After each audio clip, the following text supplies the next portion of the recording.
حدیث انس رضی اللہ عنہ، امام ترمذی نے حضرت انس سے روایت نقل کی ہے کہ انہوں نے بیان کیا کہ رسول اللہ صلی اللہ علیہ وسلم نے ارشاد فرمایا، جس نے فجر با جماعت ادا کی، پھر طلوع آفتاب تک بیٹھا ذکر کرتا رہا، پھر 2 رکعت پڑھی، تو اس کے لیے حج اور عمرے کے برابر ثواب ہوگا۔ انہوں نے بیان کیا کہ رسول اللہ صلی اللہ علیہ وسلم نے فرمایا، مکمل مکمل مکمل۔ آپ نے لفظ تامہ یعنی مکمل تاکید کی غرض سے 3 مرتبہ فرمایا، یعنی ایسے شخص کو مکمل حج اور عمرہ ادا کرنے کے برابر ثواب ہوگا۔ امام بخاری نے اپنی کتاب ایک باب کا عنوان ان الفاظ میں لکھا ہے کہ سمجھانے کی غرض سے بات کے 3 مرتبہ اعادہ کرنے والے شخص کے متعلق بات۔ اس عنوان کی تشریح میں علامہ ابن منیر لکھتے ہیں کہ اس عنوان کے ساتھ امام بخاری نے ان لوگوں کا رد کیا ہے جو اعادہ حدیث اور فرمائش اعادہ کو ناپسند کرتے ہیں اور اس کو کن ذہنی قرار دیتے ہیں۔ علامہ مزید لکھتے ہیں کہ حق یہ ہے کہ طباع کے اختلاف کے ساتھ حکم اعادہ مختلف ہوتا ہے۔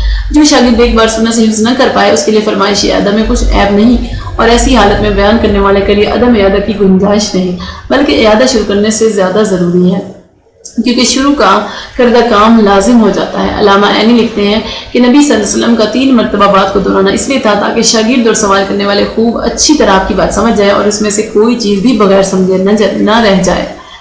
3 سے زیادہ مرتبہ بات کو دہرانا۔ ہمارے نبی کریم صلی اللہ علیہ وسلم بات کا اعادہ نہ صرف 3 مرتبہ فرماتے بلکہ کبھی کبھی 3 سے بھی زیادہ دفعہ بات کو دہراتے۔ پہلی مثال حدیث ابی بکرہ ہے۔ امام بخاری نے حضرت ابو بکرہ سے روایت نقل کی ہے کہ انہوں نے بیان کیا کہ نبی صلی اللہ علیہ وسلم نے ارشاد فرمایا، کیا میں تمہیں بڑے گناہوں میں سے سب سے بڑے گناہ نہ بتاؤں؟ آپ نے یہی بات 3 مرتبہ فرمائی۔ انہوں نے عرض کیا، کیوں نہیں یا رسول اللہ؟ آپ نے فرمایا، اللہ تعالیٰ کا کسی کو شریک ٹھہرانا اور والدین کی نافرمانی۔ اس وقت آپ ٹیک لگائے ہوئے تھے، اب آپ سیدھے بیٹھ گئے اور فرمایا، خبردار اور جھوٹی بات۔ انہوں نے بیان کیا کہ آپ اس جملے کو اتنی بار دہراتے رہے کہ ہم نے کہا کہ کاش کہ آپ خاموش ہو جاتے۔ اس حدیث میں ہم دیکھتے ہیں کہ آپ نے یہ جملہ خبردار اور جھوٹی بات اس قدر کثرت سے دہرایا کہ حضرات صحابہ کرام کہنے لگے کہ کاش کہ آپ خاموش ہو جاتے۔ حضرت صلی اللہ علیہ وسلم نے اپنی گفتگو کا آغاز سوالیہ جملے سے کیا، کیا میں تمہیں بڑے گناہوں میں سے سب سے بڑے گناہ کے متعلق نہ بتاؤں؟ اسی جملے کو 3 مرتبہ فرمایا۔ آپ نے یہ اسلوب سامعین کو مکمل طور پر متوجہ کرنے اور بات کی اہمیت کو اجاگر کرنے کی غرض سے اختیار فرمایا۔ خبردار اور جھوٹی بات بولتے وقت آپ نے ٹیک کو چھوڑا اور سیدھے ہو کر بیٹھ گئے۔ سامعین کو متوجہ کرنے میں اس طرز عمل کی اہمیت بھی واضح ہے۔ حدیث نعمان بن بشیر، امام دارمی رحمۃ اللہ علیہ نے حضرت نعمان بن بشیر سے روایت نقل کی ہے کہ انہوں نے بیان کیا کہ میں نے رسول اللہ صلی اللہ علیہ وسلم کو خطبہ ارشاد فرماتے ہوئے سنا کہ آپ نے فرمایا، میں نے تمہیں جہنم کی آگ سے ڈرا دیا ہے، میں نے تمہیں جہنم کی آگ سے ڈرا دیا ہے، میں نے تمہیں جہنم کی آگ سے ڈرا دیا ہے۔ آپ یہی الفاظ دہراتے رہے یہاں تک کہ اگر آپ میری اس جگہ پر ہوتے تو بازار والے آپ کی آواز سن لیتے، اور یہاں تک کہ آپ پر جو کپڑا تھا وہ بھی آپ کے قدموں کے پاس گر گیا۔ اس حدیث سے واضح ہے کہ آپ نے اس جملے میں نے تمہیں جہنم کی آگ سے ڈرا دیا کو 3 مرتبہ سے زیادہ دفعہ دہرایا۔ بلا طلب متعدد مجالس میں ایک ہی بات فرمانا۔ ہمارے نبی کریم صلی اللہ علیہ وسلم کبھی کبھی ایک ہی بات کو از خود متعدد مجالس میں بیان فرماتے۔ یہاں کچھ مثالیں پیش کی جا رہی ہیں۔ پہلی امام طبرانی نے حضرت ابو امامہ سے روایت نقل کی ہے کہ انہوں نے بیان کیا کہ اگر میں نے اس کو رسول اللہ صلی اللہ علیہ وسلم سے 7 دفعہ سنا نہ ہوتا تو بیان نہ کرتا۔ آپ نے فرمایا، جب آدمی اس طرح وضو کرے جیسا کہ اس کو حکم دیا گیا ہے تو گناہ اس کے کان، آنکھ، دونوں ہاتھوں اور دونوں قدموں سے دور ہو جاتے ہیں۔ حضرت ابو امامہ کے بیان سے یہ بات واضح ہے کہ انہوں نے آپ سے اس حدیث کو 7 مرتبہ سننے کی سعادت پائی ہے۔ 7 سے زیادہ مرتبہ حدیث کا بیان حدیث ابن عمر، حضرت ائمہ احمد، ترمذی اور حاکم نے حضرت ابن عمر سے روایت نقل کی ہے کہ انہوں نے بیان کیا کہ میں نے نبی صلی اللہ علیہ وسلم کو حدیث بیان کرتے ہوئے سنا کہ اگر میں نے اس کو نہ سنا ہوتا مگر 1 مرتبہ یا 2 مرتبہ، یہاں تک کہ انہوں نے 7 دفعہ کا ذکر کیا، لیکن میں نے تو اس کو اس سے بھی زیادہ دفعہ سنا ہے۔ میں نے رسول اللہ صلی اللہ علیہ وسلم کو فرماتے ہوئے سنا کہ کفل بنو اسرائیل کا ایک شخص تھا جو کسی بھی گناہ کے کرنے سے احتراز نہ کرتا۔ اس کے پاس ایک عورت آئی تو اس نے مجامعت کی شرط پر اس کو 60 دینار دیے۔ بس جب وہ اس سے خاوند بیوی والی بیٹھک میں بیٹھا تو وہ کبکبانے اور رونے لگی۔ سو وہ کہنے لگا، تمہیں کون سی بات رلا رہی ہے؟ کیا میں نے تمہیں مجبور کیا ہے؟ اس نے کہا، نہیں، لیکن یہ کام تو میں نے کبھی نہیں کیا تھا، مجبوری نے مجھے اس پر آمادہ کیا ہے۔ وہ کہنے لگا، تیری یہ کیفیت یہ ہے اور تو نے یہ برا کام ابھی کیا بھی نہیں ہے، چلی جاؤ، جو لے چکی ہو وہ تمہارے لیے ہے۔ اس نے اپنے آپ سے کہا، نہیں، اللہ کی قسم، میں کبھی بھی اللہ کی نافرمانی نہیں کروں گا۔ وہ اسی رات فوت ہو گیا اور صبح اس کے دروازے پر لکھا ہوا تھا، یقیناً اللہ نے کفل کو معاف فرما دیا ہے۔ اس حدیث میں حضرت عبداللہ بن عمر نے واضح طور پر بیان کیا کہ انہوں نے آپ سے یہ حدیث 7 مرتبہ سے زیادہ بار سنی ہے۔ حدیث عمر بن ابسا سلمی، امام مسلم نے ابو امامہ سے روایت نقل کی ہے کہ انہوں نے بیان کیا کہ عمر بن ابسا سلمی نے بیان کیا کہ بس میں نے کہا اے اللہ کے نبی بس آپ مجھے وضو کے متعلق بتلائیے۔ آپ نے فرمایا تم میں سے جو کوئی وضو کا پانی قریب کر کے کلی کرے، ناک میں پانی داخل کرے اور اس کو جھاڑ دے تو اس کے چہرے، منہ اور نتنوں کی خطائیں گر جاتی ہیں۔ پھر جب حکم الہی کے مطابق چہرے کو دھوتا ہے تو پانی کے ساتھ داڑھی کے اطراف سے اس کے چہرے کی خطائیں ساکت ہو جاتی ہیں۔ پھر جب ہاتھوں کو کوہنیوں تک دھوتا ہے تو پانی کے ساتھ اس کے پوروں سے دونوں ہاتھوں کے گناہ جھڑ جاتے ہیں۔ پھر جب سر کا مسح کرتا ہے تو پانی کے ساتھ بالوں کے کناروں سے سر کے گناہ جھڑ جاتے ہیں۔ پھر جب دونوں قدموں کو ٹخنوں تک دھوتا ہے تو پانی کے ساتھ قدموں کے پوروں سے دونوں قدموں کی خطائیں گر جاتی ہیں۔ پھر اگر وہ اٹھے اور نماز پڑھے، اللہ تعالیٰ کی حمد و ثنا کرے اور اس کی شان شایان بزرگی بیان کرے اور پوری دل جمعی سے اللہ تعالیٰ کی طرف متوجہ ہو جائے تو اپنی خطاؤں سے اسی طرح نکل جاتا ہے جیسا کہ اس کی ماں کے اس کو جنم دینے کے دن تھا۔ ابو امامہ نے ان سے کہا کہ اے عمر بن سلمہ دیکھو تم کیا کہہ رہے ہو کہ ایک ہی جگہ میں آدمی کو یہ سب کچھ عطا کیا جائے گا؟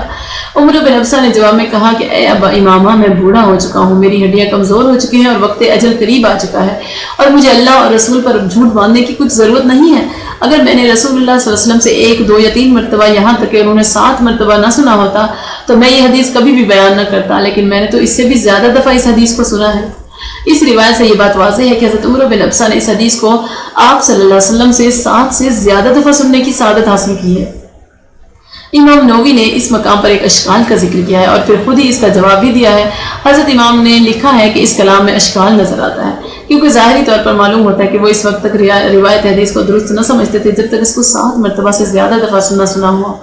اور یہ معروف بات ہے کہ ایک بار سننے کے بعد روایت کرنا جائز ہے، لیکن بلکہ روایت کے لیے متعین ہونے کی صورت میں اس کا بیان کرنا واجب ہو جاتا ہے۔ اس کا جواب یہ ہے کہ ان کا مقصود یہ ہے کہ اگر مجھے اس بات کا حتمی یقین نہ ہوتا تو میں اس کو بیان نہ کرتا۔ 7 مرتبہ سے زیادہ کا ذکر درمیان میں اس لیے آ گیا کہ انہوں نے اس حدیث کو 7 مرتبہ سے زیادہ دفعہ سنا تھا، ورنہ ان کا مقصود یہ نہ تھا کہ اتنی مرتبہ سننا روایت حدیث کے لیے شرط ہے۔ 20 مرتبہ سے زیادہ حدیث کا بیان۔ امام ابن ماجہ نے ابن عمر سے روایت نقل کی ہے کہ بلا شک و شبہ رسول اللہ صلی اللہ علیہ وسلم نے فرمایا نوجوانوں کا ایک گروہ اٹھے گا، وہ قرآن کریم کی تلاوت اس طرح کریں گے کہ ان کے حلقوں سے نیچے نہ اترے گا، جب کوئی گروہ ان میں سے نکلے گا ہلاک کیا جائے گا۔ ابن عمر نے بیان کیا کہ میں نے رسول اللہ صلی اللہ علیہ وسلم کو 20 مرتبہ سے زیادہ دفعہ یہ فرماتے ہوئے سنا، جب بھی کوئی گروہ اٹھے گا تباہ و برباد کیا جائے گا یہاں تک کہ ان کے سامنے دجال نکلے گا۔ خلاصہ گفتگو یہ ہے کہ ہمارے نبی کریم کبھی کبھی ایک ہی مجلس میں بات کو 2 دفعہ، 3 دفعہ اور اس سے بھی زیادہ دفعہ دہراتے۔ علاوہ عزیز سیرت طیبہ سے یہ بات بھی ثابت ہے آپ ایک ہی بات کو مختلف نشستوں میں بیان فرماتے تھے۔ اشاروں کا استعمال۔ ہمارے نبی کریم صلی اللہ علیہ وسلم دوران تعلیم متعلقہ موضوع کی مناسبت اشارے استعمال کرتے تھے۔ 4 انگلیوں سے اشارہ۔ حضرت ائمہ احمد، ابو داؤد، ترمذی، نسائی اور ابن ماجہ نے عبید بن فیروز سے روایت نقل کی ہے کہ انہوں نے بیان کیا کہ میں نے البرا بن عازب سے عرض کیا کہ مجھے قربانی کے ان جانوروں کے متعلق بتائیے جن کی قربانی کو رسول اللہ صلی اللہ علیہ وسلم نے ناپسند فرمایا یا ان سے منع کیا ہو۔ انہوں نے بیان کیا کہ بلا شبہ رسول اللہ صلی اللہ علیہ وسلم نے اس طرح اپنے ہاتھ سے فرمایا اور میرا ہاتھ رسول اللہ کے ہاتھ سے کوتا ہے۔ 4 قسم کے جانور قربانی میں جائز نہیں: یک چشم جس کا یک چشم ہونا نمایاں ہو، بیمار جس کی بیماری واضح ہو، لنگڑا جس کا لنگڑا پن آیا ہو، اور ایسا بوڑھا کہ اس کی ہڈیوں میں گودا نہ رہا ہو۔ حضرت البرا بن عازب سے ہی ایک روایت میں ہے کہ انہوں نے بیان کیا کہ میں نے رسول اللہ صلی اللہ علیہ وسلم کو فرماتے ہوئے سنا کہ آپ نے اپنی انگلیوں کے ساتھ اشارہ فرمایا اور انہوں نے اپنی انگلیوں کے ساتھ اشارہ کرتے ہوئے کہا کہ میری انگلیاں رسول اللہ صلی اللہ علیہ وسلم کی انگلیوں سے کوتا ہیں۔ اس حدیث میں آپ نے ان 4 اقسام کے جانوروں کی تفصیل بتائی جن کی قربانی جائز نہیں۔ آپ نے چاند کا لفظ بولتے وقت اپنی چاند مبارک انگلیوں کے ساتھ بھی اشارہ فرمایا، اور بے شک صرف گفتگو کے ساتھ سمجھائے ہوئے درس کے مقابلے میں گفتگو کے ساتھ اشاروں سے سمجھایا ہوا سبق زیادہ مؤثر اور دل نشین ہوتا ہے۔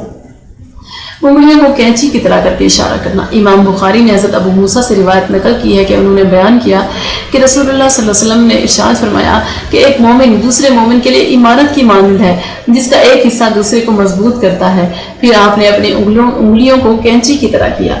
اس حدیث میں نبی کریم صلی اللہ علیہ وسلم نے اہل ایمان کے باہمی تعلق کو عمارت کے ساتھ تشبیہ دی ہے۔ پھر اس کے بعد آپ نے وجہ تشبیہ اپنی انگلیوں کے ساتھ کینچی کی شکل بنا کر بیان فرمائی۔ حافظ ابن حجر نے راوی کے قول پھر آپ صلی اللہ علیہ وسلم نے انگلیوں کو کینچی کی طرح کیا کی تشریح میں لکھتے ہیں کہ اس میں وجہ تشبیہ کا بیان بھی ہے کہ وہ ایک دوسرے کو اس طرح تقویت دیتے ہیں جیسا کہ انگلیاں اس طرح باہمی قوت کا موجب بنتی ہیں۔ اس کے بعد حافظ نے مزید لکھا ہے کہ اس حدیث سے یہ بھی معلوم ہوتا ہے کہ جو شخص اپنی گفتگو کے بیان میں زور پیدا کرنا چاہتا ہے وہ اشاروں سے اس کی وضاحت کرتا ہے تاکہ وہ سننے والے کو خوب ذہن نشین ہو جائے۔ دو انگلیوں کے ساتھ اشارہ کرنا۔ امام بخاری نے حضرت سہل سے روایت نقل کی ہے کہ انہوں نے بیان کیا کہ رسول اللہ صلی اللہ علیہ وسلم نے فرمایا مجھے اور قیامت کو ان دونوں کی طرح بھیجا گیا ہے۔ آپ نے اپنی دونوں انگلیوں کے ساتھ اشارہ فرماتے پھر ان دونوں کو پھیلا دیتے۔ حضرت صلی اللہ علیہ وسلم نے اس حدیث میں اپنی دو انگلیوں کے اشارے کے ساتھ اپنے زمانہ بعثت اور روز قیامت کی باہمی قرب کو بیان فرمایا۔ امام قرطبی لکھتے ہیں کہ حدیث کا مقصود قیامت کے برپا ہونے کی قربت اور اس کے جلد آنے کو بیان کرنا ہے، گدی پر ہاتھ رکھنا اور پھر اس کو پھیلا کر اشارہ کرنا۔ امام ترمذی نے حضرت انس سے روایات نقل کی ہے کہ انہوں نے بیان کیا کہ رسول اللہ صلی اللہ علیہ وسلم نے فرمایا یہ ابن آدم ہے اور یہ اس کی موت ہے۔ آپ نے اپنی گدی کے قریب اپنا ہاتھ رکھا پھر اس کو پھیلا کر فرمایا اور وہاں اس کی امید ہے اور وہاں اس کی امید ہے۔ اس حدیث میں آپ نے انسان کی موت کے قرب اور اس کی امیدوں کے طول کو اشاروں سے بیان کیا۔ خلاصہ یہ ہے کہ ہمارے نبی کریم صلی اللہ علیہ وسلم دوران تعلیم بات کی وضاحت کرنے اور اس کو مؤثر طور پر دل نشین کروانے کی غرض سے مناسب حال اشارے استعمال کرتے تھے۔ لکیروں اور شکلوں کا استعمال۔ ہمارے نبی کریم صلی اللہ علیہ وسلم کبھی کبھی مسائل کو خوب اچھی طرح سمجھانے کی خاطر خطوط کھینچ کر اور مختلف شکلیں بنا کر بات کی وضاحت کرتے تھے۔ راہ الہی میں شیطانی راہوں کے لیے خطوط کھینچنا۔ امام احمد اور امام حاکم نے حضرت عبداللہ بن مسعود سے روایت نقل کی ہے کہ انہوں نے بیان کیا کہ رسول اللہ صلی اللہ علیہ وسلم نے ہمارے لیے خط کھینچا، پھر فرمایا یہ اللہ تعالیٰ کی راہ ہے۔ پھر آپ نے اس کے دائیں جانب اور اس کی بائیں جانب خطوط کھینچے، پھر فرمایا یہ راہیں ہیں۔ یزید نے بیان کیا جدا جدا، ان میں سے ہر راہ پر شیطان بلا رہا ہے۔ آپ نے قرآن کریم کا یہ حصہ پڑھا جس کا مطلب یہ ہے اور بلا شبہ یہ میری راہ ہے سیدھی، سو تم اس پر چلو اور دوسروں کی راہوں پر مت چلو، وہ تمہیں اس اللہ کی راہ سے جدا کر دیں گے۔ اس حدیث سے واضح ہے کہ آپ نے اپنے مقصود کو سمجھانے کی غرض سے لکیریں کھینچی۔ امام طیبی نے حضرت ابن مسعود کے قول ہمارے لیے آپ صلی اللہ علیہ وسلم نے خط بنایا، اس کی تشریح میں لکھا ہے کہ یعنی بات کو ہمارے ذہن نشین کروانے کے لیے خط کھینچا، کیونکہ مخفی معنی کو اجاگر کرنے اور پوشیدہ رموز کی نقاب کشائی کی غرض سے تصویر و تمثیل استعمال کی جاتی ہے تاکہ وہ مرئی اور محسوس چیزوں کی طرح آشکارا ہو جائے اور بات سمجھنے میں انسانی خیال عقل کی مدد کرے۔ لمبی امیدوں اور قرب موت کے لیے خطوط کھینچنا۔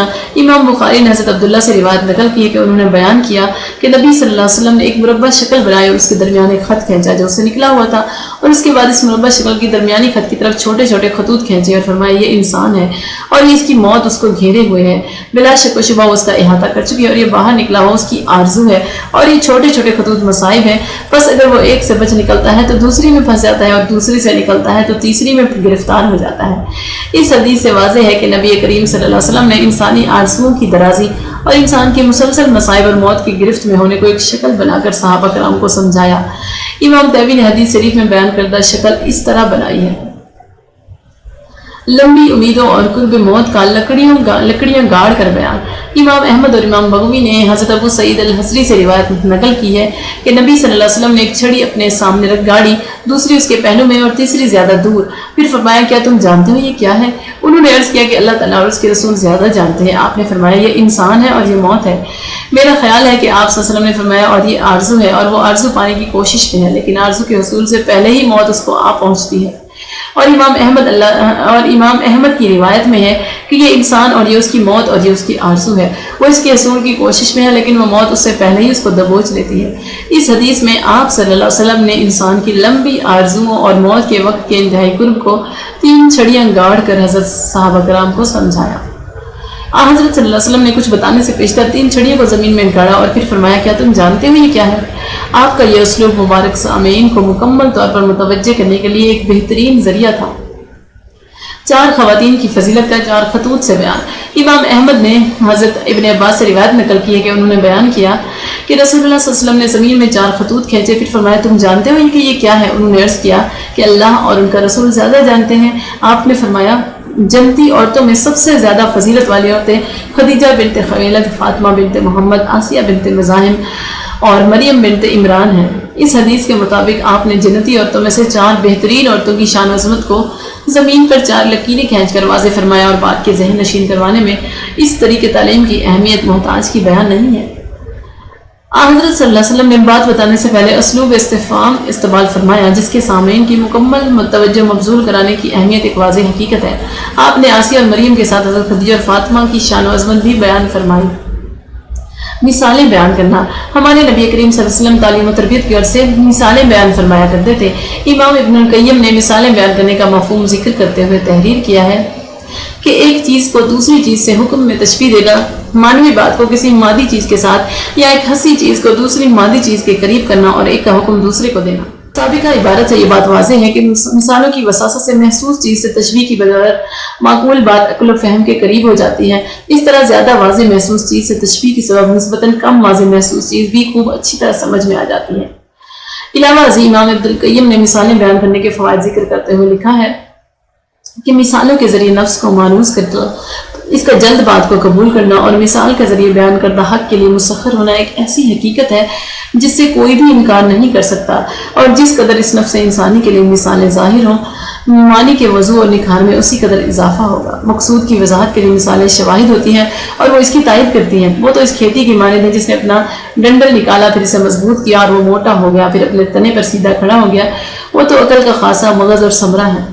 اس بارے میں 5 مثالیں پیش کی جا رہی ہیں۔ نبی کریم اور سابقہ انبیاء کی مثال امام بخاری اور امام مسلم نے حضرت جابر بن عبداللہ سے روایت نقل کی ہے کہ انہوں نے بیان کیا کہ نبی صلی اللہ علیہ وسلم نے فرمایا کہ میری اور مجھ سے پہلے انبیاء کی مثال ایسی ہے جیسے ایک شخص نے کوئی عمارت بنائی تو اس کو خوب آراستہ و پیراستہ کیا، لیکن اس کے کونوں میں سے ایک کونے میں ایک اینٹ کی جگہ چھوٹ گئی۔ لوگ اس میں گھومتے رہے اور اس کو دیکھ کر خوش ہوتے رہے اور کہتے رہے کہ اس اینٹ کو کیوں نہیں رکھا گیا۔ آپ صلی اللہ علیہ وسلم نے فرمایا میں ہی وہ اینٹ ہوں اور میں خاتم النبیین ہوں۔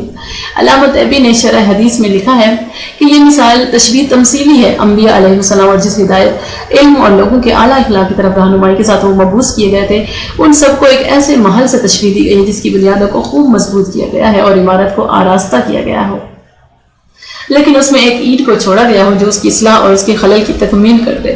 ہمارے نبی صلی اللہ علیہ وسلم کو اس عمارت کی بنیادوں کی تاسیس اور اس کو بلند کرنے میں ان کے ساتھ شریک کرنے کے علاوہ اس کمی کو پورا کرنے کی غرض سے مبعوث کیا گیا۔ ذکر الہی کرنے اور نہ کرنے والے کی مثال امام بخاری نے حضرت ابو موسیٰ سے روایت نقل کی ہے کہ انہوں نے بیان کیا کہ نبی صلی اللہ علیہ وسلم نے فرمایا اپنے رب کا ذکر کرنے والے اور ذکر نہ کرنے والے کی مثال زندہ اور مردہ جیسی ہے۔ اس حدیث میں نبی کریم صلی اللہ علیہ وسلم نے ذکر کرنے والے کو اس زندہ شخص کے ساتھ تشبیہ دی ہے جس کا ظاہر نور حیات سے مزین ہو اور باطن علم و فہم اور ادراک سے روشن ہو۔ اسی طرح ذاکر کا ظاہر نور عمل اور اطاعت سے آراستہ ہو اور باطن نور علم و معرفت سے منور ہوتا ہے۔ حضرت صلی اللہ علیہ وسلم نے ذکر نہ کرنے والے شخص کو مردہ شخص کے ساتھ تشبیہ دی ہے جس کا ظاہر اور باطن دونوں معطل ہو چکے ہوں۔ نیک اور برے دوست کی مثال امام بخاری اور امام مسلم نے حضرت ابو موسیٰ سے اور انہوں نے نبی سے روایت نقل کی ہے کہ آپ نے فرمایا نیک اور برے دوست کی مثال کستوری والے اور بھٹی دھوکنے والے کی مانند ہے۔ کستوری والا یا تو تمہیں تحفے کے طور پر دے گا یا تم اس سے خرید لو گے یا تم اس سے اچھی خوشبو تو پا ہی لو گے، اور بھٹی دھوکنے والا یا تو تمہارے کپڑے جلا دے گا یا تم اس سے بدبودار دھواں حاصل کرو گے۔ اس حدیث میں آپ نے اچھے دوست کو مشک والے کے ساتھ تشبیہ دے کر نیک اور صالح لوگوں کی صحبت اور ہم نشینی اختیار کرنے کی ترغیب دی ہے، کیونکہ ایسے شخص سے تینوں میں سے ایک بات ضرور حاصل ہوگی، کستوری کا تحفتاً ملنا یا اس سے خریدنا یا کم از کم اس کی خوشبو کو پانا۔ اسی طرح آپ نے برے ساتھی کی بھٹی دھوکنے والے کے ساتھ تشبیہ دے کر شریروں اور فاسقوں کی دوستی اور رفاقت سے منع فرمایا ہے، کیونکہ اس کے ہم نشین کو 2 باتوں میں سے ایک تو ضرور پہنچے گی، یا تو وہ اس کے کپڑوں کو جلا دے گا یا کم از کم اس تک بھٹی کا بدبودار دھواں ضرور پہنچے گا۔ امام ابن حبان نے اسی مفہوم کی ایک حدیث روایت کی ہے اور اس پر یہ عنوان لکھا ہے کہ مصطفیٰ صلی اللہ علیہ وسلم کا اچھے ساتھی کی اطاعت کے ساتھ مثال بیان فرمانا کہ اس سے ہم نشین کو اس کی خوشبو پہنچ جائے گی اگرچہ وہ خود اس کو حاصل نہ بھی کر پائے۔ حافظ ابن حجر نے شرح حدیث میں لکھا ہے کہ اس حدیث سے مثال کا بیان کرنا ثابت ہوتا ہے۔ منافق کے تردد کی مثال امام مسلم نے حضرت ابن عمر سے اور انہوں نے نبی کریم صلی اللہ علیہ وسلم سے روایت نقل کی ہے کہ آپ صلی اللہ علیہ وسلم نے ارشاد فرمایا منافق کی مثال بکریوں کے 2 ریوڑوں کے درمیان بھٹکنے والی ایک بکری کی مانند ہے جو کبھی اس گلے کی طرف جاتی ہے اور کبھی اس کی طرف۔ ایک دوسری روایت میں ہے کہ وہ بکری ایک دفعہ اس ریوڑ کی طرف متوجہ ہوتی ہے اور دوسری مرتبہ اس کی طرف۔ اس حدیث کی تشریح میں علامہ طیبی نے لکھا ہے کہ نبی صلی اللہ علیہ وسلم نے منافق کی بری مثال کو بیان فرماتے اس کے نفس پرستی، گندے مقصد کے حصول اور اپنی شہوتوں کو پورا کرنے کی غرض سے مومنوں اور مشرکوں کے 2 گروہوں کے درمیان بھٹکنے اس آوارہ بکری سے تشبیہ دی ہے جو سانڈ بکرے کی تلاش میں 2 ریوڑوں کے درمیان حیران و سرگرداں پھرتی ہے، بے چینی اور بے قراری میں مبتلا، دونوں میں سے کسی ایک گلے کے ساتھ نہیں ٹکتی۔ اللہ نے اپنی کتاب میں بھی ان کی اس کیفیت کو یوں بیان فرمایا ہے کہ وہ درمیان ہی میں معلق ڈگمگا رہے ہیں، نہ پورے ان کی طرف نہ صحیح طور پر ان کی طرف۔ میں کہتا ہوں کہ حضرت صلی اللہ علیہ وسلم نے جفتی کی خاطر سانڈ بکرے کی تلاش میں سرگردہ آوارہ بکری کا خاص طور پر ذکر فرما کر منافقوں کی وصف مردانگی سے محرومی کے معنی کو بھی بیان فرمایا ہے۔ مومن اور منافق کی ابتلا کے اعتبار سے مثال۔ حضرت ائمہ بخاری، مسلم اور ابن حبان نے حضرت ابو ہریرہ سے روایت نقل کی ہے کہ انہوں نے بیان فرمایا کہ مومن کی مثال کھیتی کی طرح ہے کہ ہوائیں اس کو دائیں بائیں جھکاتی رہتی ہیں اور مومن آزمائشوں میں مبتلا رہتا ہے، اور منافق کی مثال صنوبر کے درخت کی مانند ہے کہ وہ ہوا چلنے سے ہلتا بھی نہیں، یہاں تک کہ اسے اکھاڑ کر پھینک دیا جاتا ہے۔ اس حدیث میں حضرت صلی اللہ علیہ وسلم نے مومن کو اس کھیتی سے تشبیہ دی ہے جس کو آندیاں دائیں بائیں اور اوپر نیچے کرتی رہتی ہیں، اس طرح ایماندار آزمائشوں، مصائب اور حوادث میں مبتلا رہتا ہے۔ علاوہ ازیں آپ نے منافق کو صنوبر کے درخت سے تشبیہ دی ہے کہ وہ طوفانوں سے بے نیاز اکڑ کر کھڑا رہتا ہے، یہاں تک کہ جڑ سے اکھاڑ کر پھینک دیا جاتا ہے۔ امام ابن حبان نے اس حدیث پر یہ عنوان لکھا ہے کہ بہت زیادہ جھکاؤ میں مصطفیٰ صلی اللہ علیہ وسلم کا مومن کے لیے کھیتی کی مثال کا ذکر فرمانا۔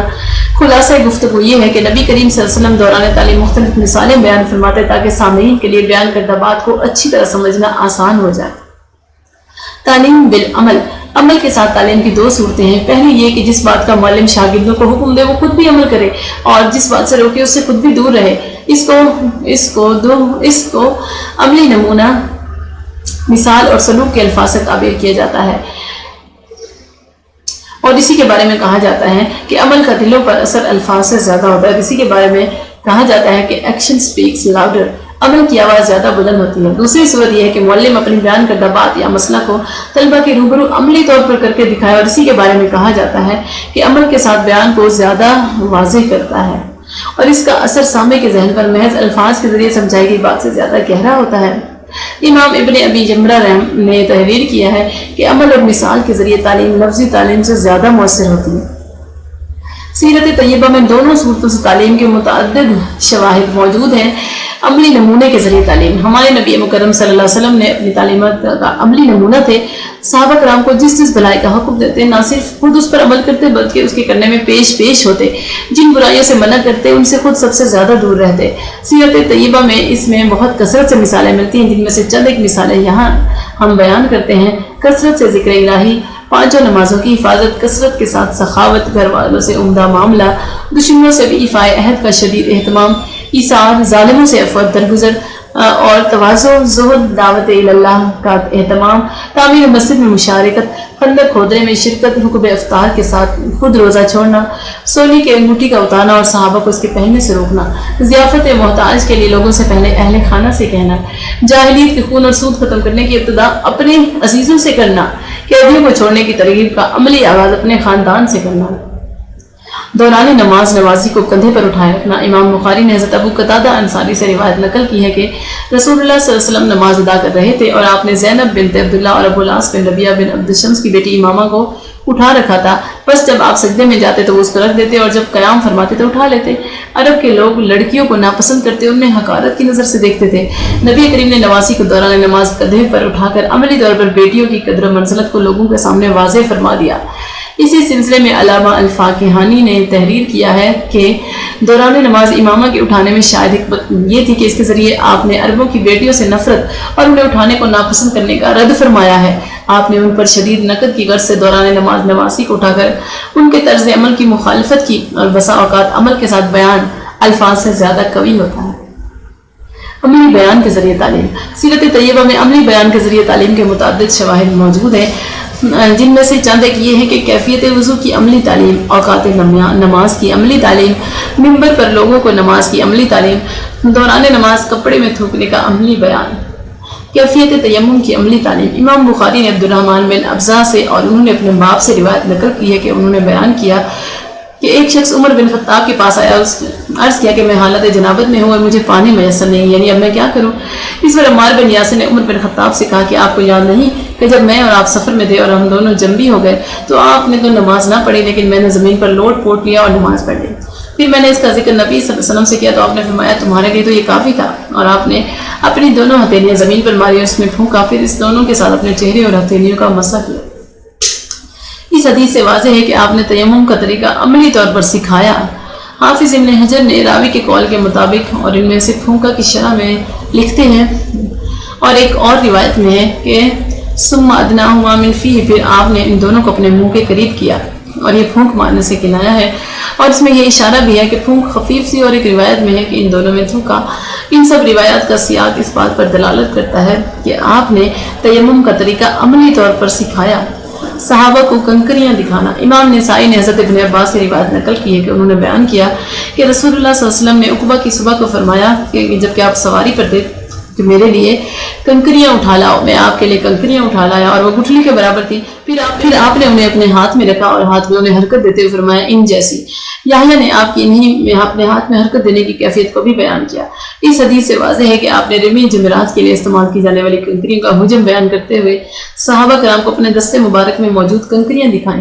حاصل کلام یہ ہے کہ ہمارے نبی کریم صلی اللہ علیہ وسلم نے اپنے اسوہ حسنہ اور عملی بیان دونوں طریقوں سے تعلیم دی۔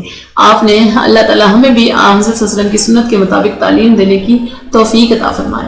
اسلوب تقابل تفہیم تدریس میں ممدو معاون باتوں میں سے ایک یہ ہے کہ ازداد کے درمیان تقابل پیش کیا جائے۔ مشہور ضرب المثل ہے کہ چیزوں کا نکھار اپنی ازداد کے ساتھ ہوتا ہے۔ ہمارے نبی محترم صلی اللہ علیہ وسلم اس اسلوب کو کثرت سے استعمال فرماتے۔ پہلا، دنیا و آخرت کے درمیان تقابل۔